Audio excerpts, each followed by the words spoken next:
Good morning students. पिछले video में जो है हम लोगों ने रासायनिक गुणों की चर्चा की थी। अब हम लोग जो है आगे बढ़ रहे हैं। तो नाइट्रोजन जो समूह नंबर 15 का जो पहला तत्व है उसकी हम लोगों ने बात की थी, ठीक है ना। उसमें नाइट्रोजन के असामान्य गुण, रासायनिक प्रक्रिया, वो सब हम लोग देख रहे थे। अब हम लोग उसी के ही कुछ यौगिक हैं, उनकी बनावट और उनके उपयोग देखेंगे। तो नेक्स्ट पहला है, सबसे पहला पदार्थ नाइट्रोजन का यौगिक है, वो है डाई नाइट्रोजन। डाई नाइट्रोजन अर्थात N2। पहले हम लोग उसकी जो है बनावट देखेंगे, विरचन। डाई नाइट्रोजन का व्यावसायिक उत्पादन वायु के द्रवीकरण तथा प्रभाजी आसवन से किया जाता है। पहले द्रव नाइट्रोजन आश्रित होती है एवं ऑक्सीजन शेष रह जाती है। क्योंकि नाइट्रोजन का क्वथनांक कम होने से वो पहले वाष्प में रूपांतर हो जाएगा और ऑक्सीजन का क्वथनांक अधिक होने से उसको वाष्प बनने के लिए देर लगती है। उसके पहले पहले सारा नाइट्रोजन जो है वो बाहर आ जाता है। प्रयोगशाला में डाई नाइट्रोजन बनाने के लिए एमोनियम क्लोराइड के जलीय विलयन की सोडियम नाइट्राइड के साथ अभिक्रिया कराई जाती है। तो एमोनियम क्लोराइड की सोडियम नाइट्राइड के साथ प्रक्रिया करने से सब आयनीय स्वरूप है, नाइट्रोजन गैस प्राप्त होती है, प्लस पानी और नमक NaCl जो है वो प्राप्त होता है। इस अभिक्रिया में थोड़ी मात्रा में नाइट्रिक ऑक्साइड तथा नाइट्रिक एसिड भी बनते हैं। इन अशुद्धियों को गैस को पोटेशियम डाइक्रोमेट युक्त सल्फ्यूरिक एसिड के जलीय विलयन में से प्रवाहित कर दूर किया जा सकता है। इसे एमोनियम डाइक्रोमेट के तापीय अपघटन से भी प्राप्त किया जा सकता है। तो हम लोग लिख रहे हैं एमोनियम डाइक्रोमेट। एमोनियम डाइक्रोमेट को गर्म करने से नाइट्रोजन गैस अलग प्राप्त होती है। अतिशुद्ध अवस्था में नाइट्रोजन सोडियम या बेरियम एजाइड के तापीय अपघटन से भी प्राप्त की जा सकती है। तो बेरियम एजाइड इसका नाम है। बेरियम एजाइड को गर्म करने से बेरियम अलग हो जाता है और नाइट्रोजन प्राप्त हो जाता है। अब हम लोग देख रहे हैं उसके कुछ भौतिक गुण और रासायनिक गुण। तो गुणों में पहला भौतिक गुण, डाई नाइट्रोजन एक रंगहीन, गंधहीन, स्वादहीन तथा अविषैली गैस है। नाइट्रोजन परमाणु के दो स्थायी समस्थानिक हम लोगों को मिलते हैं, नाइट्रोजन 14 और नाइट्रोजन 15। इसकी जल में विलेयता बहुत कम होती है। वो 1 लीटर में 30.2 सेंटीमीटर क्यूब ही आ पाता है तथा हिमांक और क्वथनांक भी कम है। N ट्रिपल बॉन्ड N बंध की उच्च बंध एंथैल्पी के कारण डाई नाइट्रोजन कमरे के तापमान पर काफ़ी अक्रिय होता है। वो किसी के साथ प्रक्रिया करता नहीं है। यद्यपि ताप में वृद्धि के साथ क्रियाशीलता तेजी से बढ़ती है। उच्च तापमान पर यह कुछ धातुओं के साथ सीधे संयुक्त होकर मुख्य रूप से आयनिक नाइट्राइडो तथा अधातुओं के साथ सहसंयोजक नाइट्राइडो का बनाते हैं। नाइट्रोजन बनेगा, अगर कोई धातु के साथ वो जुड़ेगा तो नाइट्राइड बनाएगा। यदि वो सीधे जुड़ते हैं तो आयनिक नाइट्राइड होंगे, और मानो कि धातुओं के साथ जुड़ते हैं तो सहसंयोजक होंगे और नाइट्राइड होंगे। तो धातुओं के साथ वो आयनिक नाइट्राइड होते हैं, और धातुओं के साथ जुड़ते हैं तो सहसंयोजक नाइट्राइड होते हैं। जैसे कि लिथियम अगर नाइट्रोजन के साथ प्रक्रिया करे तो लिथियम नाइट्राइड देगा। मैग्नीशियम के साथ अगर नाइट्रोजन की प्रक्रिया की जाए, सीधा तापमान मतलब कि ताप को गर्म करने से सीधा जो है वो जुड़कर मैग्नीशियम नाइट्राइड देते हैं। यह उत्प्रेरक की उपस्थिति में लगभग 773 केल्विन तापमान पर यह हाइड्रोजन के साथ संयोजित होकर एमोनिया बनाते हैं। नाइट्रोजन गैस की रासायनिक प्रक्रिया चल रही है। नाइट्रोजन की हम लोग हाइड्रोजन के साथ प्रक्रिया कर सकते हैं 773 केल्विन तापमान पर, जिससे हम लोगों को एमोनिया प्राप्त होती है और उसके लिए ऊर्जा मुक्त होती है। फॉर्मेशन एंथैल्पी -46.1 किलो जूल पर मोल। डाइनाइट्रोजन केवल अत्यधिक उच्च तापमान लगभग 2000 केल्विन पर डाइऑक्सीजन के साथ संयोग कर नाइट्रिक ऑक्साइड एनो बनाती हैं, जैसे कि ये रहा।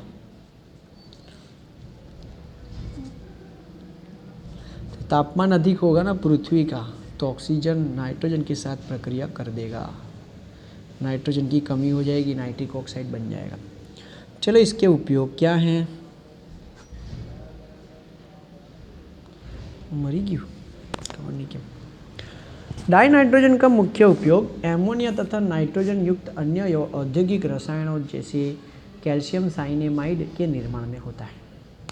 तो नाइट्रोजन युक्त यौगिक एमोनिया और कैल्शियम साइनेमाइड बनाने के लिए जहाँ अक्रिय वातावरण की आवश्यकता होती है वहाँ भी इसका उपयोग होता है, जैसे लोहा और स्टील उद्योग, अभिक्रियाशील रसायनों की अक्रिय तनुकारी।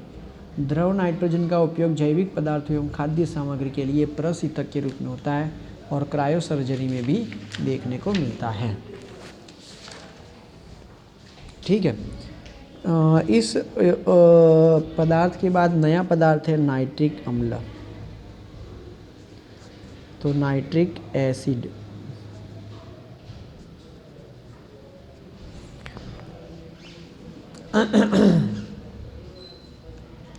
H2N2O2 जिसका नाम है हाइपोनाइट्रस एसिड या अम्ल। HNO2 नाइट्रस एसिड, नाम याद रखें भाई, नाइट्रस। और HNO3 है और वो है नाइट्रिक अम्ल। जैसे ऑक्सो एसिड बनाती है, इनमें नाइट्रिक एसिड सबसे महत्वपूर्ण है। तो आइए नाइट्रिक एसिड का विरचन देखते हैं। प्रयोगशाला में नाइट्रिक अम्ल कांच के रिटॉर्ट में सांद्र सल्फ्यूरिक एसिड तथा सोडियम नाइट्राइट अथवा पोटेशियम नाइट्रेट को गर्म करके प्राप्त किया जा सकता है। तो अगर हमारे पास सोडियम नाइट्रेट है, sodium NaNO2 sodium nitrate plus H2SO4 तो मिलेगा NaHSO4, 2 हाइड्रोजन गया HNO3 के साथ, तो ये NO3 है, तो सोडियम नाइट्रेट है, ठीक है ना, NaNO3। सल्फ्यूरिक एसिड को मिश्र करो, आप लोगों को नाइट्रिक एसिड मिल जाएगा। व्यापक स्तर पर यह मुख्यतः ओसवाल्ड प्रक्रम द्वारा बनाया जाता है। ओसवाल्ड विधि अब हम लोग देख रहे हैं। ओसवाल्ड विधि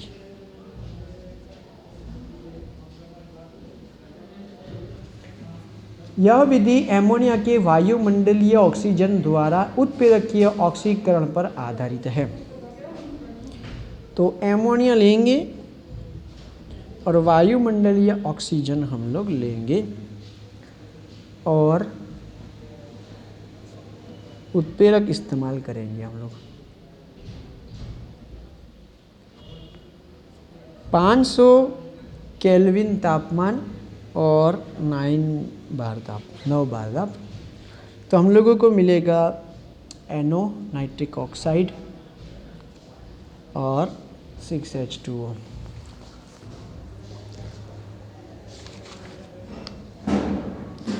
अभी हमको नाइट्रिक एसिड नहीं मिला है, हमको अभी नाइट्रिक ऑक्साइड मिला है। अब इस प्रकार नाइट्रिक ऑक्साइड जो हमको मिला है उसकी ऑक्सीजन के साथ प्रक्रिया करते हैं जिससे नाइट्रोजन डाइऑक्साइड गैस हमको मिलेगी।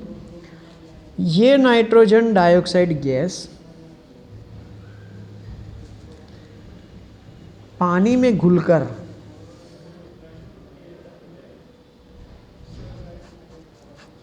नाइट्रिक एसिड बनाती है। निर्मित नाइट्रिक ऑक्साइड पुनः चक्रित की जा सकती है। ये जो हमारा नाइट्रिक ऑक्साइड है ना, वो आगे हम लोग फिर से जो है वो बना सकते हैं। तो ये वाला नाइट्रिक ऑक्साइड जो हम लोग ने यहाँ इस्तेमाल किया था, ये वाला फिर से यहाँ इस्तेमाल कर सकते हैं। चलो, जलीय HNO3 को आसवन द्वारा लगभग 68% तक हम लोग सांद्र कर सकते हैं। बाकी का उसमें जो है वो पानी रह जाता है। सांद्र H2SO4 द्वारा निर्जलीकरण कर सकते हैं। HNO3 के अंदर अभी पानी मिश्र है, उसके अंदर हम लोग जो है आसवन कर सकते हैं और आसवन से वो 68% HNO3 मिलेगा। 32% अभी भी जो है उसके अंदर पानी होगा। लेकिन निर्जलीकरण करेंगे, पानी उसमें से और भी दूर करेंगे तो 98% हम लोगों को नाइट्रिक एसिड मिल जाएगा। अब इस नाइट्रिक एसिड के भौतिक गुण और रासायनिक गुणधर्म देखते हैं। यह एक रंगहीन द्रव है।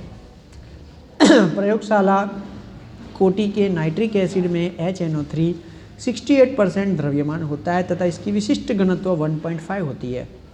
गैसीय अवस्था में नाइट्रिक एसिड की संरचना समतलीय है, जैसा कि चित्र में दर्शाया गया है।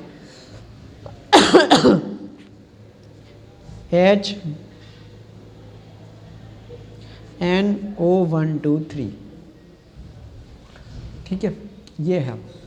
यह आबंध लंबाई 96 पिकोमीटर, यह आबंध लंबाई 140.6 पिकोमीटर, यह आबंध लंबाई 121 पिकोमीटर, यह आबंध कोण 102 डिग्री और यह आबंध कोण 130 डिग्री। चल, जलीय, अब हम लोग उसके रासायनिक गुणधर्म की बात करेंगे, उससे प्रक्रिया की शुरुआत की जाएगी। जलीय विलयन में नाइट्रिक एसिड प्रबल एसिड की तरह व्यवहार करता है तथा हाइड्रोनियम आयन और नाइट्रेट आयन देता है। नाइट्रिक एसिड को अगर पानी में मिश्र किया गया तो ये H+ मुक्त करता है, अर्थात ये एसिड है। पानी का अणु H+ प्राप्त करके हाइड्रोनियम आयन बनाता है और HNO3 H+ खोकर NO3- नाइट्रेट आयन बनाता है। सांद्र नाइट्रिक एसिड प्रबल ऑक्सीकारक है तथा सोना एवं प्लेटिनम जैसी उत्कृष्ट धातुओं को छोड़कर अधिकतर धातुओं के साथ अभिक्रिया करता है। प्लेटिनम और सोना के साथ वो धातुओं के साथ प्रक्रिया करता नहीं है। ऑक्सीकरण के उत्पाद अम्ल की सांद्रता, ताप तथा ऑक्सीकृत होने वाले पदार्थ की प्रकृति पर निर्भर करते हैं। कि अगर हम लोग नाइट्रिक एसिड लें और उसकी कॉपर धातु के साथ प्रक्रिया करें, परंतु नाइट्रिक एसिड अगर हम लोग तनु लेते हैं तो हमको मिलता है copper nitrate plus nitric oxide, ठीक है, nitrous oxide NO to NO Cu+4 HNO3, परंतु यहाँ हम लोग ले रहे हैं सांद्र, तो वो दे रहा है copper nitrate plus nitrogen dioxide. Zinc तनु नाइट्रिक एसिड के साथ क्रिया करके N2O तथा सांद्र अम्ल के साथ NO2 देता है। तो जिंक नाइट्रिक एसिड के साथ प्रक्रिया कर रहा है, परंतु नाइट्रिक एसिड तनु है और वो दे रहा है जिंक नाइट्रेट। धातुओं के साथ वो नाइट्रेट ही देगा और N2O दे रहा है, पेरोक्साइड है ये, ठीक है ना, नहीं ये सुपर ऑक्साइड है, 11वीं कक्षा में आया था। 4HNO3 सांद्र ले रही है, सांद्र नाइट्रिक एसिड के साथ जिंक की प्रक्रिया हो रही है, तो जिंक नाइट्रेट ही बनेगा और पानी और नाइट्रोजन डाइऑक्साइड भी बनेगा। कुछ धातुएं जैसे कि क्रोमियम, एल्यूमिनियम सांद्र नाइट्रिक एसिड में विलय नहीं होती हैं। क्योंकि धातु की सतह पर ऑक्साइड की पतली अक्रिय परत बन जाती है, इसलिए वो अंदर की धातु बाहर नहीं आ सकती, इसलिए वो पूरी जो है विलय नहीं होंगी। सांद्र अधातुओं एवं अन्य यौगिकों को भी ऑक्सीकृत करता है। आयोडीन आयोडिक एसिड में, कार्बन कार्बन डाइऑक्साइड में, सल्फर सल्फ्यूरिक एसिड में तथा फॉस्फोरस फॉस्फोरिक एसिड में ऑक्सीकृत होता है। मतलब कि नाइट्रिक एसिड को ऑक्सीकरणकर्ता की तरह इस्तेमाल किया जाता है, जिससे विभिन्न पदार्थ का ऑक्सीडेशन हो सकता है। आयोडीन का नाइट्रिक एसिड के साथ ऑक्सीडेशन कर सकते हैं, कार्बन का भी नाइट्रिक एसिड के साथ कर सकते हैं, सल्फ़र का भी हम लोग नाइट्रिक एसिड के साथ प्रक्रिया कर सकते हैं, फॉस्फोरस की भी ऑक्सीडेशन प्रक्रिया नाइट्रिक एसिड से कर सकते हैं। इन सभी में ऑक्सीडेशन होने से अलग अलग जो है उत्पाद प्राप्त होते हैं, अलग अलग उप उत्पाद भी प्राप्त होते हैं। जैसे कि HiO3 मला, कार्बन के साथ कार्बन डाइऑक्साइड मला, नाइट्रोजन डाइऑक्साइड मिला,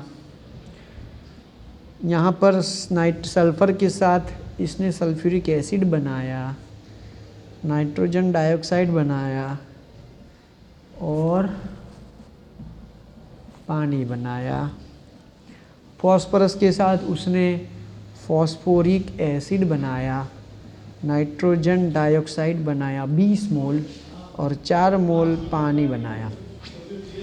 ठीक है, जब हम लोग नाइट्रिक एसिड का जो है प्रक्रिया कर रहे होते हैं तो नाइट्रिक एसिड की एक वलय परीक्षण होता है, रिंग परीक्षण होती है, जिसमें हम लोगों को जो है वो ब्राउन कलर की जो है रिंग प्राप्त होती है। वो ब्राउन रिंग परीक्षण जो है वो हम लोग देख रहे हैं। तो भूरी वलय परीक्षण, नाइट्रेटो के लिए सुपरिचित भूरा वलय परीक्षण Fe+2 आयनों की नाइट्रेटो की नाइट्रिक ऑक्साइड में अपचित करने की क्षमता पर निर्भर करता है। जो Fe2+ से अभिक्रिया कर भूरे रंग का संकुल बनाता है। यह परीक्षण सामान्यतः नाइट्रेट आयन युक्त जलीय विलयन में तनु फेरस सल्फेट विलयन मिलाने के पश्चात सावधानीपूर्वक परख नली की दीवार के सहारे सांद्र सल्फ्यूरिक एसिड मिलाकर किया जाता है। तो पहले हम लोग नाइट्रेट आयन का जलीय विलयन लेते हैं, उसमें फेरस सल्फेट विलयन मिलाते हैं, फिर धीरे धीरे हम लोग उसमें सांद्र सल्फ्यूरिक एसिड मिलाते हैं, जिससे हम लोगों को ये दोनों विलयन जहाँ पे मिल रहे होते हैं, जहाँ विलयनों के मध्य एक भूरी वलय बनती है। और वो भूरी वलयन बनना विलयन में नाइट्रेट आयन की उपस्थिति का संकेत करता है। मतलब कि हम लोगों को जो पदार्थ दिया गया था उसमें NO3- नाइट्रेट आयन उपस्थित है या नहीं, वो हम लोग जांच सकते हैं। जैसे कि यहाँ पर पहले से ही पदार्थ में NO3- दे दिया गया है, उसमें फेरस सल्फेट का फेरस आ रहा है, सल्फ्यूरिक एसिड का H+ आ रहा है। तो पहले आप लोगों को नाइट्रोजन मोनोऑक्साइड Fe3+ H2O, इन सभी को अगर मिश्र करते हैं तो संकीर्ण मिलता है। इन सभी को नहीं, इन दो को अगर मिश्र करते हैं तो संकीर्ण मिलता है। Fe3+3 और H2O है, H2O जो है वो 6 बार है, तो ये ऐसे लिखा जाएगा FeH2O 6 बार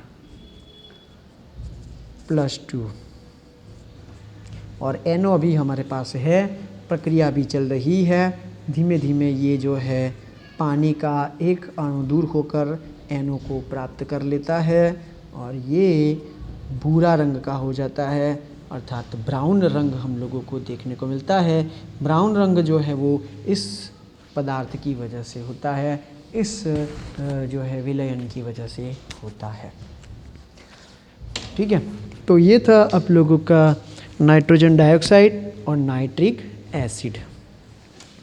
अब नेक्स्ट टॉपिक के लिए जो है मुझे नेक्स्ट वीडियो बनाऊंगा, मैं नया वीडियो जो है वो बनाऊंगा।